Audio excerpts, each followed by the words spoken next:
They tell me that the word for what I am, in the Compact's official registry, is null soul, not exile, not refugee, not even prisoner.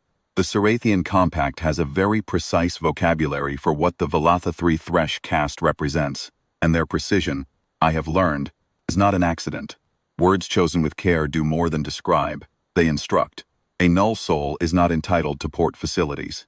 A null soul does not qualify for emergency resupply protocols under Article 7 of the Compact Humanitarian Accords.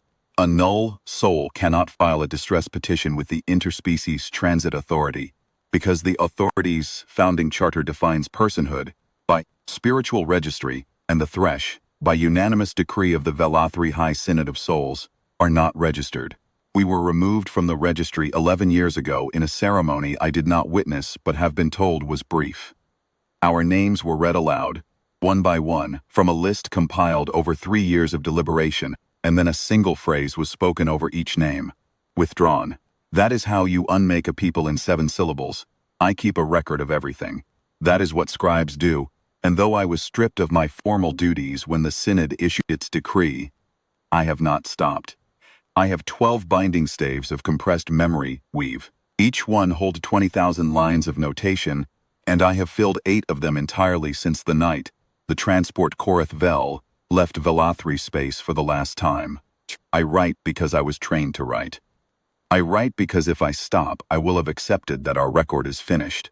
I write because someone might one day want to know what it was like, and I intend to be the one who tells them. Korath Vel is a civilian freight hauler repurposed, badly, for habitation. Her cargo bays were never designed for continuous occupation. The atmospheric recyclers are rated for 200 cycles before maintenance becomes critical, and she is now in her 943rd cycle on our watch. The secondary hull has a fracture along the port coupling that we have sealed, thermal patch compound, for separate times, and each time, the patch holds for a shorter interval. Our medical bay holds supplies for approximately 11 people. We are 312. When we left Velathri space, we were 341. I do not dwell on that figure. I record it, because that is different. First attempt at asylum was at the Drath homeworld, a blue-gray planet called Othenvar that sits inside a loose cluster of habitable moons and was, when I was young, considered one of the most philosophically progressive civilizations in the known compact. The Drath have written extensively on the rights of the dispossessed. They have a poet, famous even to us, composed an 8-movement cycle on the moral duty of the strong to shelter the weak. I had read 3 movements of it, badly translated, in a borrowed datapad during the early months of the drift. The Drath Port Authority gave us 11 minutes to state our case. Then their orbital defense grid lit up. Their message was polite, which I think was the cruelest part. They regretted, the Port Authority said, that the Velathri Thresh had been categorized as null souls under current compact registry, and that Othenvar was, as a compact signatory, legally prohibited from offering asylum to unregistered non-persons. They wished us safe travels. Safe travels. I wrote down the phrase. It is still in my 4th binding stave. After Othenvar we tried 5 more worlds across 14 months, and I will not recount each rejection in detail, because the weight of them does something to the reader that is difficult to recover from, and I want the person reading this to still be with me when I reach the part that matters. I will say only that some of those rejections were polite, some were not, and one, from a species whose name I choose not to record, involved live weapons discharge at the outer edge of our distress range, as a form of communication. We understood. I want to say something about what the rejections did, structurally, to the people on the Korath Vel. It would be imprecise to say they broke us. We were not broken. But there is a thing that happens when an expectation, even a small one, even one you have already begun to scale down from what you once held, is denied enough times that you stop forming the expectation in its original shape. You begin to form a smaller version, and then that smaller version is denied, and you form a smaller one still. And over the course of years, the model of what is possible becomes so compressed that it no longer resembles the original. It is not despair, precisely. It is something more architectural than despair. It is the structure you build inside yourself to keep functioning when the outer structure has, stopped providing the conditions that functioning requires. The children had not known anything else.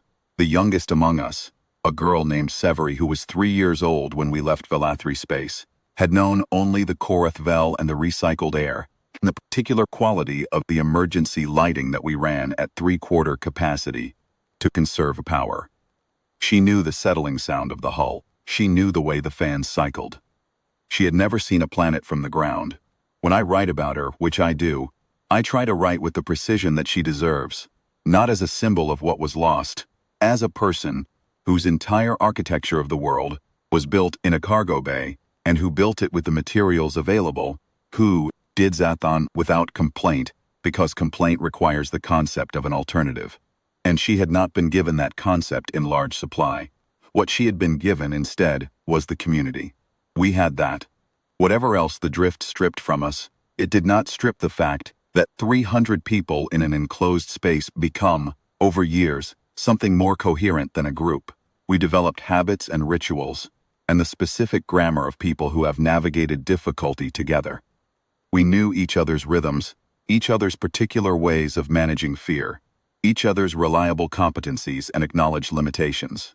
We had become, in the compressed and imperfect way that displacement produces, a people in a new configuration. I wrote about this extensively in my early binding staves, and I believe it is important because the story of the drift is not only the story of what was done to us, it is also the story of what we built inside the hull in the years when the hull was all we had. 7 years. That is how long we drifted. I want you to know what 7 years feels like inside a hull that was never meant for people. Feels like the space between your shoulders, slowly hardening, as though your body is building armor it didn't have the resources to finish. It feels like learning to sleep in a cargo bay where the light cycles are wrong, the recycled air smells of the patch compound and the lubricant they use on the atmospheric fans, and where the sound of other people breathing at night eventually becomes not a comfort, but a reminder that the number is smaller than it was. It feels like watching the elders conduct the rites of continuance in a cleared section of Bay 4. The rites that are meant to be performed in a sanctified hall with incense and proper acoustic resonance, and feeling the way the rite lands differently in a space that was never made for it, as though the words are falling a little short of where they need to go. Our elder speaker, Velama Thos, is 240 years old by Velathri reckoning, and she has not been in good health for the last 3 years of the drift. She is the highest-ranking member of the Thresh, aboard the Korath Vel, though that title means something different now than it did. She used to govern the 2nd Archive District of the city of Velthar. Now she administers 312 people in a cargo hauler and makes decisions about atmospheric rations and who gets the nutrient, variant supplements, and she does both with the same measured gravity that I imagine she once brought to archival policy, and it breaks something in me every time I watch her do it. It was Velama Thos who sent the distress signal the night the port coupling failed for 5th time. We had already agreed months before that we would not send another distress signal into compact space. Too many of our remaining supplies had been spent on the last 3 attempts, calculating jump approaches to worlds we believed might be sympathetic, and the results had not varied. But the coupling failure was of a different order. The patch compound was gone. We had nothing left to seal it with. The secondary hull breach was going to widen, and when it did, we would lose the portside cargo bay, roughly a third of our living space, and, more critically, the secondary atmospheric processor that fed that section of the ship. Velama Thos authorized the distress signal with a precision I still admire. She did not signal into the compact. She had our communications officer, a young man named Kael, whose upper left arm had been partially paralyzed from a recycler accident 2 years prior, calculate the signal range and direction, and she chose a vector that would carry into what the star charts on our borrowed navigation database, labeled as Terra-proximate space, human territory. We had discussed humans twice in the 7 years of the drift. In the abstract way, you discuss things that are technically possible but not operationally useful. Humans were not compact members. They maintained observer status and several trade agreements but had declined full accession which the compact interpreted as cultural immaturity, and the humans, as best anyone could tell, interpreted as a preference for keeping their options open. They were not bound by the compact's registry definitions. They were also, by most available accounts, unpredictable, which is a word that has many meanings, and on a dying ship it begins to sound less like a warning and more like a possibility. Velama Thos dictated the signal herself. She had Kale encode it in 7 languages, including the compact standard, and what she believed was a workable approximation of the human trade, dialect. She was very specific about what the signal should contain: our position, our hull status, our numbers, and the phrase that had been used against us at every compact port. The signal said, "We are 312 null souls aboard the transport Korath Vel. Hull critical in Sector 47 of the Outer Transit Corridor. We are told we are not persons. We are requesting that someone disagree." Then she had Kale send it, and she went back to her section of Bay 2 and sat down on her sleeping method and folded all 4 of her hands in her lap, and I wrote down what she had done. The response came in 22 hours. I was in the forward observation alcove, one of the few places on the Korath Vel that has a viewport large enough to see through, doing maintenance, on my 6th binding stave when the comm crackled. I know what I expected. I think I had stopped expecting anything, which is different from despair. It is more like the suspension of a function that has returned no results often enough that the body has decided to conserve the energy of anticipation. What I felt when Kale's voice came over the ship-wide comm saying that we had received a response, and that it was from a human medical vessel, and that the vessel was already on an approach vector, was not hope. It was something older than hope. Something that has no name in the Velathri register. I know, though I have spent considerable time since trying to find one. The U.S. of Arundel arrived 4 hours later. I want to describe her accurately because accuracy is what I do, and because I think how a ship looks when it arrives matters.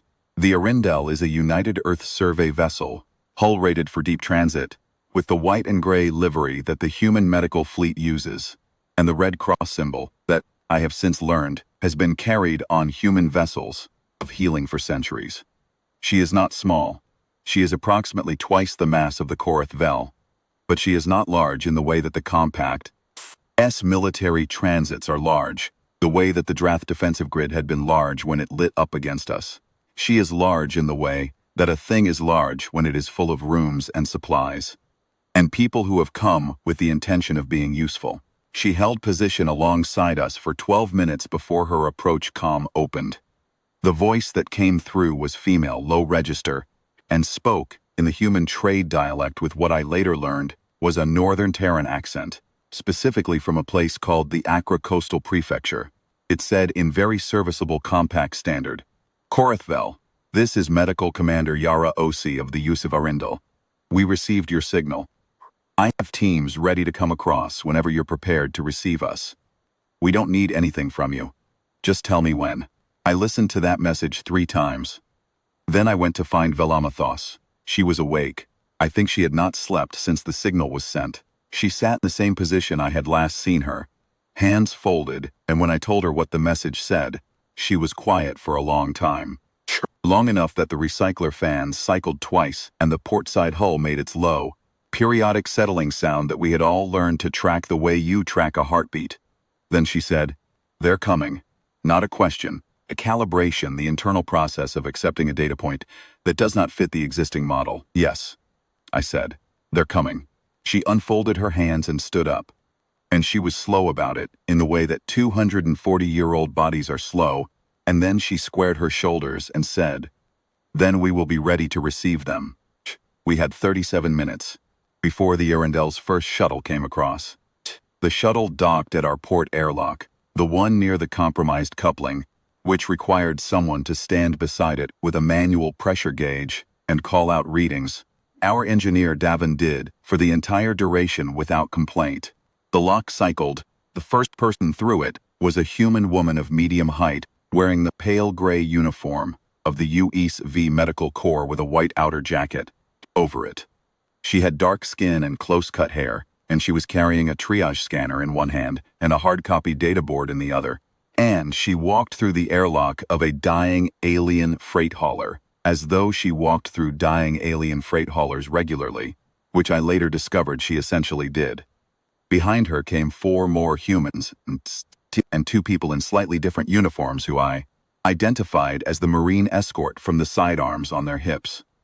They were looking around the bay, with the particular expression that I have since cataloged as a human professional, assessing a situation, which involves a rapid sweeping of the eyes and a slight compression of the mouth.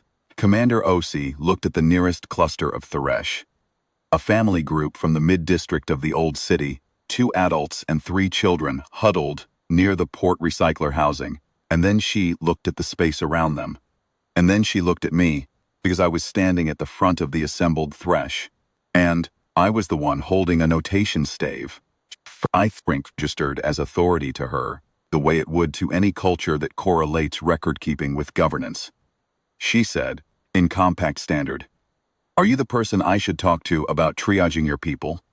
I told her she should speak with Velamathos, and I said it carefully, because I was watching her face for the thing I had learned to watch for in the 7 years of drift. The micro-assessment, that happens when someone categorizes you and finds you lacking. It is in the eyes, and in the particular stillness of the face, and it happens quickly enough that most people believe they are concealing it. They are usually not. It did not happen.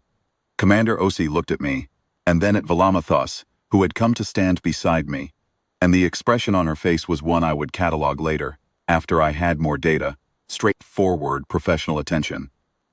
She looked at Velamathos, the way she would look at any person who was in her care and needed assessment. She said, "Elder Speaker, I'm Yara. I'd like to start with anyone critical, anyone whose condition is immediately life-threatening. Then we'll work our way through the rest. I have a full surgical suite aboard the Arendelle and enough supply for a sustained operation. We're not going anywhere until everyone is stable." Velamathos looked at her for a moment. Then she said, in the formal address register of our high dialect, which Osi could not have understood, "I receive your presence and your care with the full weight of what this means." Osi did not understand the words, but I think she understood the weight of them. She gave a small, direct nod. Then she turned to her team and began. "I have spent time, in the years since, trying to describe what the next 36 hours looked like to someone who was not there. It is a failure mode of the language I work in that it is optimized for recording events in sequence, and what happened in those 36 hours was not sequential. It was simultaneous, layered, constant. The human medical teams moved through the Korathvel in shifts, 4 on, 4 off, and they were methodical in a way that I found deeply reassuring, because methodical is something I understand.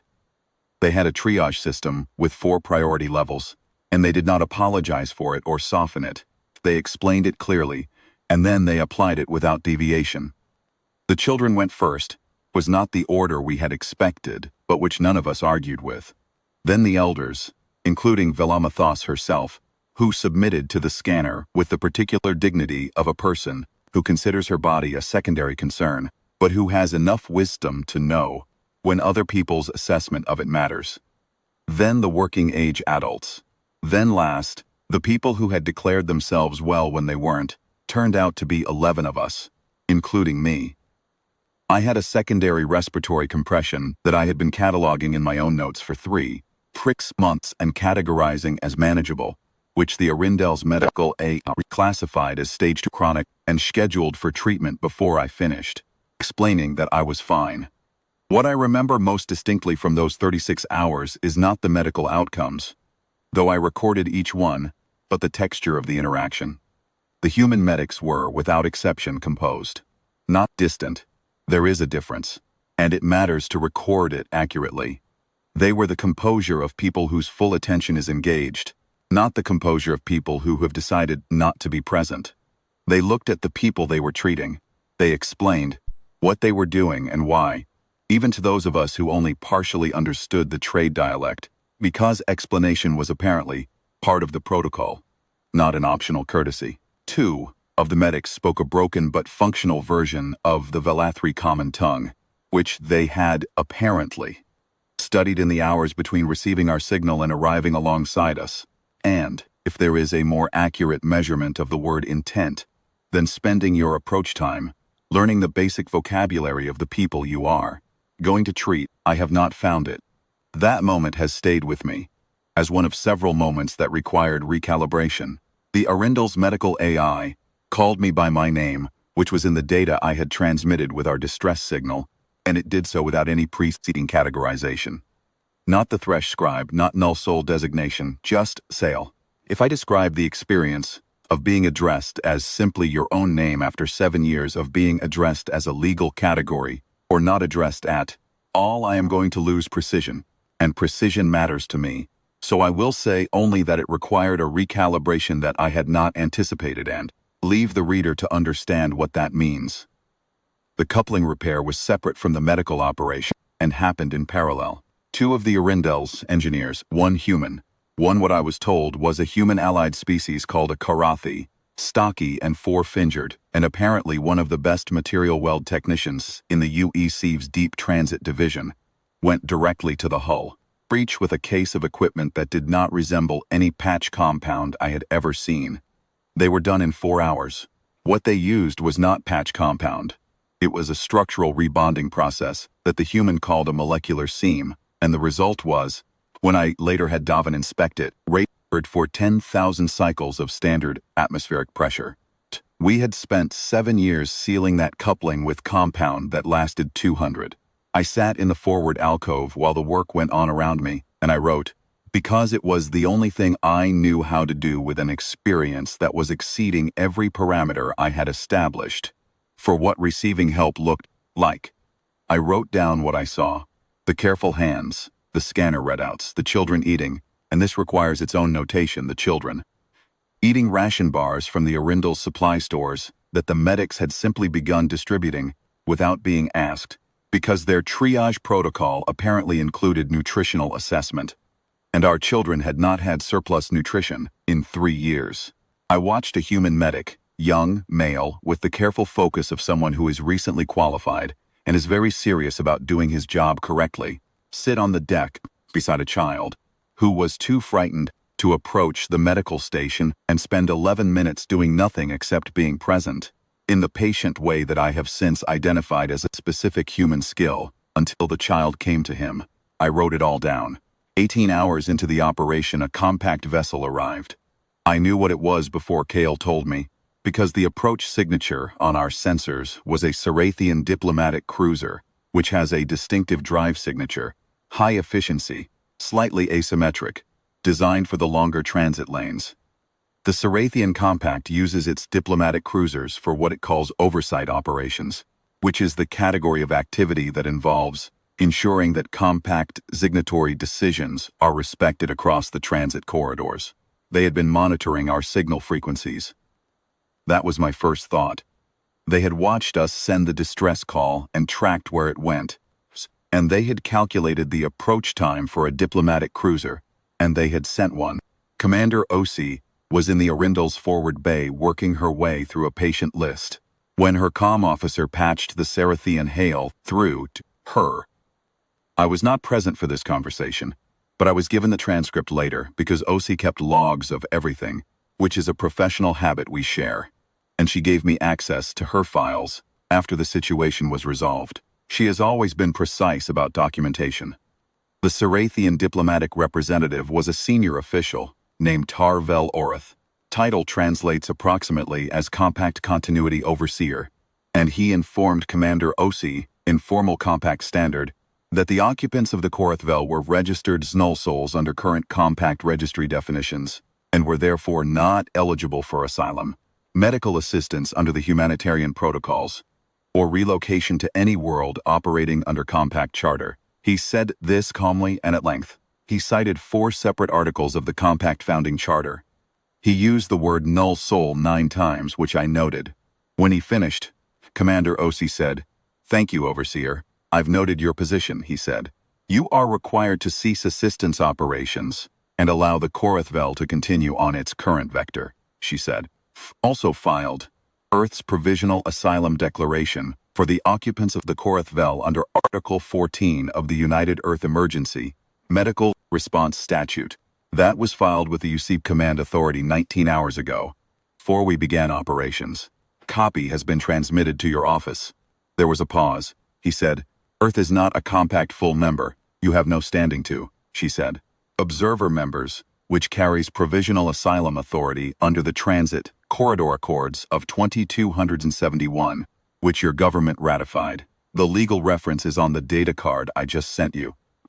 The people aboard the Korith Vel are under Earth's care as of 19 hours ago. You're welcome to take it up with our legal office. They're very thorough. Another pause. Then Tarvel Orith said, and this is in the transcript, Thresh are not persons under any current registry. And OC said, they are under ours. I have returned to those words more times than I can account for in the years since. Not because they are poetic. They are not, particularly. They are procedural. But because procedural can be the most powerful register a statement ever takes. She was not making an argument. She was stating a fact that she had already made true before she picked up the comm. The Sarathian diplomatic cruiser held position for 6 more hours. Then it departed. In the years since, I have been told by people more familiar with interspecies diplomacy than I am, that what OC did was not a small thing. The Transit Corridor Accords provision she cited had never been used in the way she used it. The Provisional Asylum Declaration for a species declared null sols by their own governing body had no clear precedent. She had spent 3 weeks working with USE Legal, building the argument before we ever sent our signal. And I have sometimes wondered whether she was already watching for us. Whether there was someone at a monitoring station in human space who had been tracking the Korith Vel's erratic transit path across the outer corridors and had flagged it, and whether OC had already assembled the paperwork for a situation like ours before she knew we existed. I asked her this once directly. She thought about it for a moment and then said, it's possible someone was watching. We watch a lot of corridors. Then she went back to her patient list. The Arundel's crew numbered 63. In the 36 hours following first contact, those 63 people treated 208 patients, repaired a hull coupling, rated for a decade of service, identified and corrected 7 separate atmospheric system deficiencies, and restocked our provisions to 3 months of full rations. I wrote down every item. It is in my 7th binding stave, which is the most precise record of generosity I have ever compiled. On the 2nd day, Velamathos asked to meet with OC formally. They met in the Arundel's forward conference room, a clean, spare room with a long table and windows on 2 sides, through which the pale light of the transit corridor's distant star fell in a way that reminded me, for the first time in 7 years, of the light in the 2nd District Archive Hall of Velthar, faced east and caught the morning sun at a specific angle that I always considered beautiful. I noticed this and wrote it down. Then, I sat down at the table and took out my notation stave and tried to be worthy of what was about to happen. Velamathos addressed OC in the high formal register, and I translated. She said, you came when no one else would. I have no registry to place you in. My people's registry does not account for the thing you have done, and the galaxy's registry has declared us unworthy of being placed in anyone's. What I offer you instead is the acknowledgement that this will be remembered, that the record of it will survive us. Ospace listened to the full translation before she spoke, which is a thing I noticed. There was a beat of silence after I finished that she did not rush. She looked at Velamathos the way she looked at all of her patients, with the direct, full attention that I had already cataloged as one of her primary professional characteristics, and she appeared to be considering what she said next with genuine care. Then she said, I need to tell you something, Elder Speaker. The asylum declaration we filed covers your people's status in UESC space. But I want to be honest with you. Getting your people to a permanent settlement is going to take time. There are conversations that have to happen at levels above mine. I can't promise you a planet and a home in the next month. Velamathos said, can you promise us you will not turn away from it? OC said, yes, that I can promise. Velamathos was quiet for a moment. Then she said, in 31 years of service to the Velathri Archive, I gave that same promise 3 times. 3 different projects that I believed in enough to stake my record on. I knew each time the weight of what it meant. OC said, so do I. The Elder looked at her for a long moment. There was something in Velamathos's expression that I have only seen a few times in my years as a scribe. The particular expression of a person who has been holding a structure in place by force for a very long time and has found, without expecting to, something solid enough to rest part of that weight against. It is not relief exactly. It is more like the first moment of stillness after long effort. The muscles that have been compensating begin slowly. Understand that they do not have to compensate so hard, she said to me, in the low dialect. Write that down, Sale. I had already. In the days that followed, the Arindel remained alongside the Korath Vel, shuttles running continuous transfer, runs for medical treatment that required the Arendel's full surgical suite. 14 of our people needed. Procedures that the Korath Vel's Bay could not support. The rest of us lived in the strange doubled state of our damaged ship, now coupled to a functional one, which produced an odd warmth in the port corridor where the two hulls met, the heat exchange between two different atmospheric systems, finding an equilibrium. I spent much of that time in the Arindel's forward bay, because Osi had offered me access to the ship's archive system, which is an experience I will try to describe briefly. The UESV archive on any deep transit vessel is a working library, not a curated collection.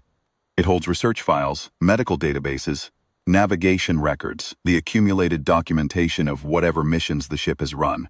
The Arindel's archive also holds, because O requested it specifically when she was assigned to the Deep Transit Medical Division, an extensive collection of historical records on species displacement events. What had worked, what hadn't, what the long-term outcomes looked like. She had been building a reference library for a situation like ours for 4 years before the Korath Vel appeared on her sensors. I found this out when I asked one of her archive staff why the collection was so comprehensive. The archive staff member, a quiet human woman named Lena who managed the files and had a very organized mind, which I found immediately compatible, said, Commander Osi put in the acquisition requests every quarter.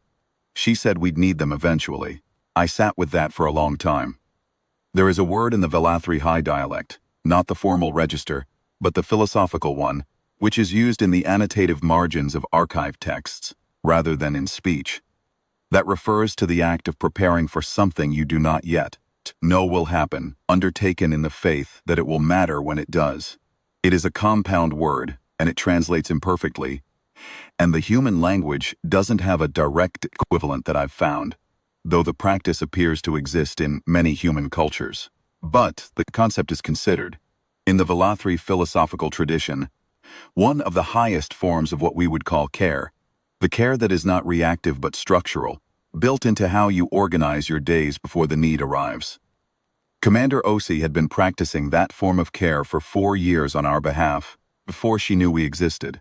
I wrote that in my 7th binding stave, and I drew a border around it. On the 9th day, Osi asked to speak with me alone. We sat in the archive room, which was quiet at that hour. The star's light came through the window at the angle I liked.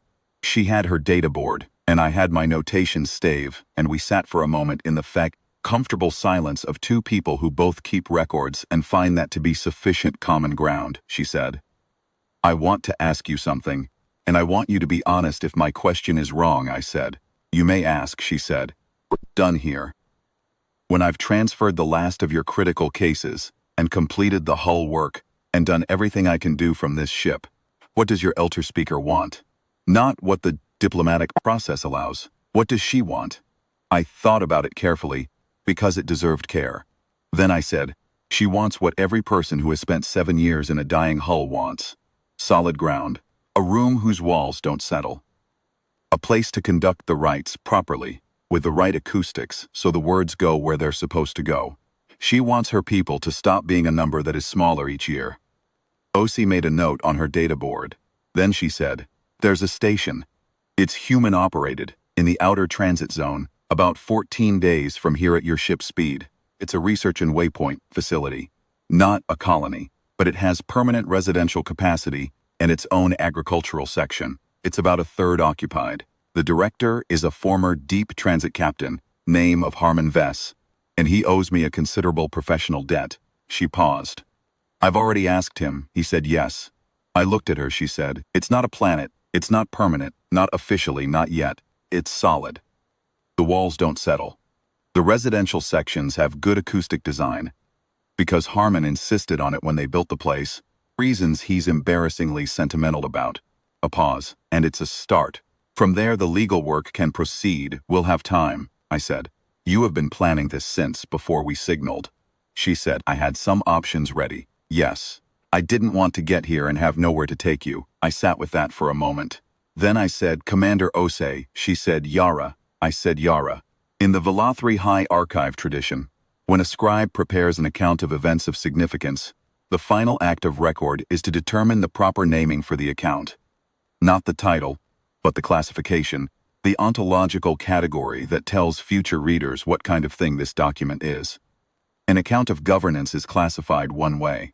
An account of natural event is classified another. An account of personal testimony is classified another still. There is a category, the highest one, in terms of archival weighting, reserved for accounts of events that changed what was possible. Those accounts are classified as founding records. They are the accounts from which all later accounting proceeds.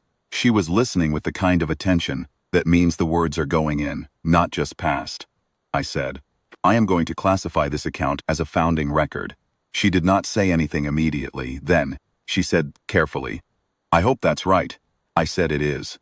But I need to tell you that it places an obligation on me as the scribe. A founding record requires the scribe to remain in proximity to the events until the founding is complete, until the thing that was made possible has actually been made. Not the beginning of it, the whole of it. She looked at me for a moment. Then she said, How long does that usually take? I said. In the 3 instances I know of, from the Velathri archive, between 8 and 40 years. She processed this. Then she said, I don't have 40 years of medical leave, I said. I am aware. I was thinking of the station. If we are both there, if your work brings you back to that part of the transcent zone regularly, then the record can be maintained without either of us being stationary. She looked at me for a long moment, and I have spent considerable time since trying to read what was in that look. I believe there were several things. I believe one of them was the recognition of a responsibility she had already, in some internal archive of her own, already accepted. She said, I'll put in a request for a long-term assignment in this transit zone. The UESEZ Medical Division reviews those quarterly. I said, I will begin the founding record tonight. She said, Is there a traditional phrase? For when you start one, I said, There is. It translates approximately, as here begins the record of what was made possible, and of the people who made it. She said, That sounds right. The Arindel escorted the Korath Vel to the waypoint station 14 days later. Velama Thos stood in the forward observation alcove for the last 3 hours of the approach, watching the station grow from a point of light to a shape to a structure, rotating slowly against the transit corridor's distant star, lit on its forward face in the pale gold of that star's early light, its residential rings visible, agricultural domes green even at distance against the black. Her hands were folded. I stood beside her. I did not speak, and she did not speak, and the light moved across the station's face as we approached.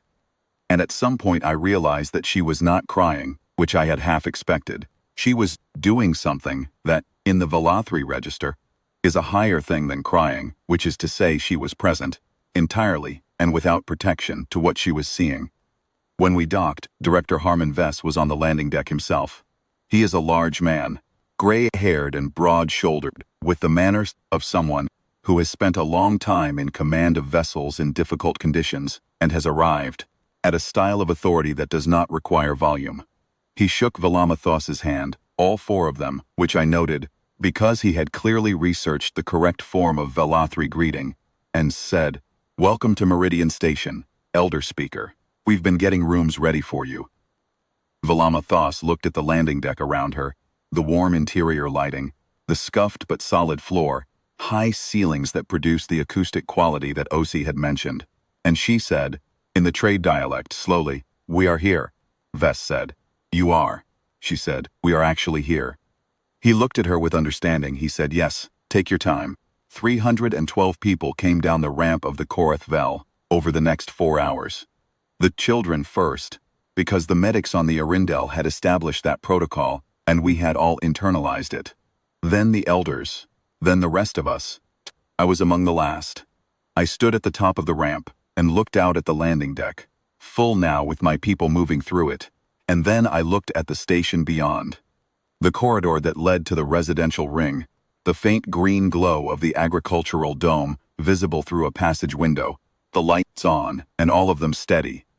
And I stood there for a moment longer than was strictly necessary. Commander Osi appeared at my shoulder. She had her data board, and she was already looking at something on it, which is her natural state, and she said without looking up, "You can go down. I'll be right behind you," I said. I know. I went down. She was right behind me. In the months that followed, I began the founding record in earnest, working in the station's archive facility, a real archive, with proper environmental controls. I cannot account for in terms of what it meant to sit in a room designed for the preservation of records and begin to write in it. The legal process for the Thresh's long-term status was long and complicated and had reversals and required OC's testimony to the USC Legal Commission twice, and required Valama Thos to address the Interspecies Transit Council in a session that I attended as scribe and will describe in full in Volume 2 of the founding record. It was not simple. Nothing about it was simple, but the walls did not settle. The rites of continuance were performed, for the first time since our exile, in a room with proper acoustics. I stood at the back and listened, and for the first time in 11 years, since before the exile, since before the Null Soul Decree, since before everything, the words went where they were supposed to go. I could hear it in the resonance of the space, in the way the sound came back from the far wall with the right quality of return. Valama Thos conducted the rite, and at the end of it, where the traditional text calls for the invocation of the places the community has inhabited, the home places, the gathering places, the places of formation, she added something that is not in the traditional text. She listed the hull of the Korath Vel. She listed the 7 years of drift. She listed the port corridor where the coupling had been repaired. And she listed, last, the forward observation alcove of the U.S. of Arundel, and the conference room, and the archive room with the window that caught the star's light at the angle that I had found beautiful. Because those, too, are the places we inhabited. Those, too, are the places that formed us. I wrote it down. It will be in the record.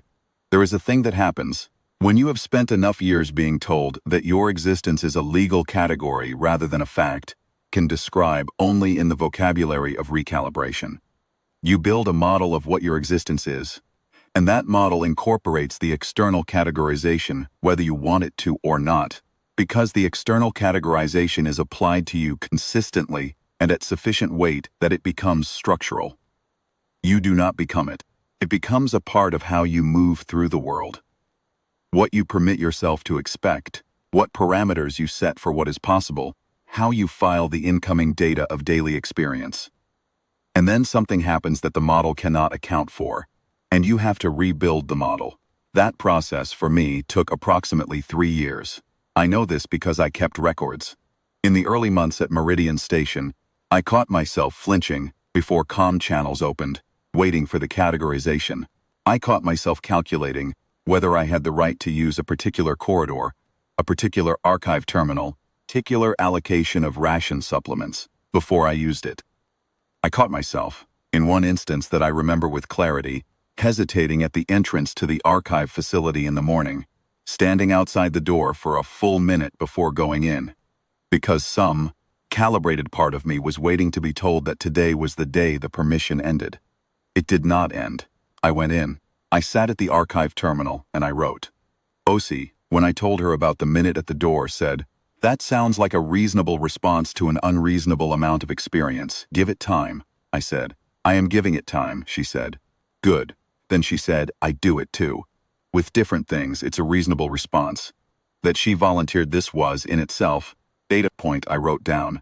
The founding record has 7 volumes so far. Volume 1 covers the distress signal and the 36 hours of the Arindel's first response. Volume 2 covers the Transit Council proceedings. Volume 3 covers the Thresh community's first year at Meridian Station, the arrival of the second wave, 42 Threthesh, who had been in other parts of the transit corridor, and had reached us by varying means after the News of the asylum declaration spread, and the formal establishment of the Thresh Continuance Archive, which I now direct. Volumes 4 through 7 cover the negotiations, the setbacks, and what we are now. A recognized people settled in one place, with a legal status that does not include the word null and does not require us to append our spiritual registration to our names. I am still writing. Velama Thos is 254 years old now, which is, by Velathri reckoning, the age at which an elder is said to have lived long enough to have witnessed the full turning of at least one thing. I asked her once what she considered the full turning to have been, and she thought about it for a long time and then said, turning of the word soulless. We were called it, and we refused it, and now it describes only the people who used it. I wrote that down. Commander Osi is still assigned to the outer transit zone. She comes through Meridian Station 3 or 4 times a year, and when she does, she usually spends an afternoon in the archive facility, either working on her own documentation or reviewing mine. She does with the focused interest of someone who takes records seriously. She does not stay for long. She has other ships to find, other signals to track. Before she leaves each time, she stops at the door of the archive and looks back at me with the expression I have catalogued, many visits as satisfied. The satisfied expression of a person who is looking at the thing they built and finding it still standing. I find that expression easy to write down. Here is the last thing I will record in this first volume, the thing I want the reader to have when they close this account and go forward with it. The Velathri Compact, in the 11 years since our asylum was established, has revised the Null's soul registry twice under external diplomatic pressure, and a third revision is currently under negotiation. The revision process is slow and contested, and I do not predict an easy outcome. The weight of the original decree was not small, and the people who issued it are not in the main people who admit revision gracefully. There will be more work. There is always more work. But here is what I know as a scribe. The record exists now. The Thresh are a people with a founding archive. We have a history that did not end. We have an account of what was done to us and of what was done for us. And both parts of that account are in the record, and the record is maintained in a room with proper acoustics and environmental controls in a station that is solid underfoot. A null soul was asked, once, in a signal sent in hope more than expectation, whether someone would disagree with her categorization. One ship disagreed. That ship is still in the transit zone, and I am still writing.